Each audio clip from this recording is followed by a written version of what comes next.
بانی P T I کی آنکھ میں تکلیف کی شکایت کے باوجود 3 ماہ تک علاج نہ کرائے جانے کا انکشاف ہوا ہے۔ جیل میں تنہائی کے باعث بانی پی ٹی آئی کی ذہنی صحت متاثر ہونے کا بھی انکشاف ہوا ہے۔ سپریم کورٹ میں friend of court Salman Safdar کی جمع شدہ رپورٹ کے مندرجات سامنے آ گئے ہیں۔ مزید جان لیتے ہیں ڈان نیوز کے نمائندے عمر برنی سے۔ عمر، کیا تفصیلات ہیں، کیا کچھ کہا گیا اس رپورٹ میں؟ جی بالکل، آج friend of the court Salman Safdar کی جانب سے اپنی رپورٹ جو ہے وہ عدالت میں جمع کروائی گئی اور اس رپورٹ میں کافی ہوشربا انکشافات جو ہیں وہ سامنے آئے ہیں۔ رپورٹ کے مطابق بانی پی ٹی آئی نے بتایا کہ اکتوبر 2025 تک ان کی نظر 6/6 پوری تھی، تاہم اکتوبر 2025 کے بعد دائیں آنکھ سے دھندلا نظر آنے لگا۔ بانی پی ٹی آئی نے کہا کہ انہوں نے سپرنٹینڈنٹ اڈیالہ جیل سے آنکھ کی تکلیف کے بارے میں بار بار شکایت کی، لیکن شکایت کے باوجود 3 ماہ تک آنکھ کا علاج نہیں کروایا گیا۔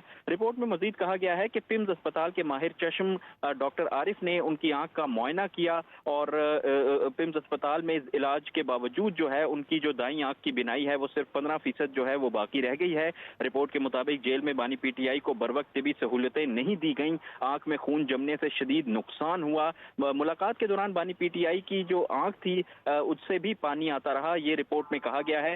رپورٹ میں مزید کہا گیا ہے کہ 5 ماہ سے بانی پی ٹی آئی کو وکلاء سے ملاقات کی اجازت نہیں دی جا رہی۔ اس کے علاوہ جو فیملی سے ملاقاتیں ہیں ان پر پہلے ہی پابندی عائد کر رکھی ہے۔ جیل میں تنہائی کے باعث ذہنی صحت جو ہے ان کی وہ کافی زیادہ متاثر ہو رہی ہے۔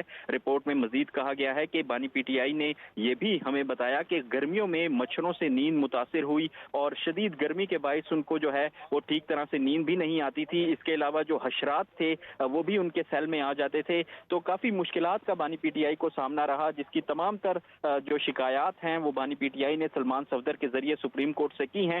اس کے علاوہ رپورٹ میں یہ کہا گیا ہے کہ جیل حکام کو جو ہے وہ فوری طور پر طبی اقدامات کی سفارش جو ہے وہ سفارش کی جاتی ہے کہ ان کو احکامات دیے جائیں کہ بانی پی ٹی آئی کا فوری طور پر جو ہے وہ طبی علاج کروایا جائے، ورنہ ان کی آنکھ میں جو ہے وہ کافی ناقابل تلافی نقصان جو ہے اس کا خدشہ ہے۔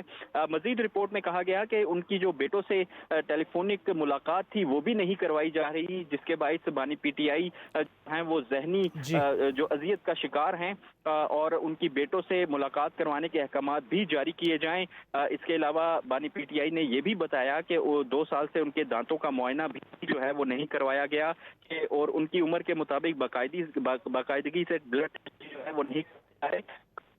ایک ہوشربا انکشافات اس رپورٹ میں سامنے آئے ہیں۔ سلمان صفدر کی یہ رپورٹ ہے اور عدالت کی جانب سے سلمان صفدر کو فرینڈ آف دی کورٹ مقرر کرتے ہوئے یہ کہا گیا تھا کہ وہ بانی پی ٹی آئی سے جا کر ملاقات کریں اور پھر اپنی رپورٹ جو ہے وہ عدالت کے سامنے رکھیں۔ تو آج عدالت نے اس رپورٹ پر ایکشن لیتے ہوئے جو ہے حکومت کو یہ احکامات جاری کیے ہیں کہ وہ 16 تاریخ سے پہلے کسی ماہر چشم کو انگیج کرتے ہوئے ان کا طبی معائنہ کروائے اور اس کے علاوہ ان کی جو بیٹوں سے ٹیلی فونک ملاقات ہے اس کے بھی انتظامات جو ہے وہ کیے جائیں۔ جی بہت شکریہ عمر حیات برنی ان تفصیلات کے لیے۔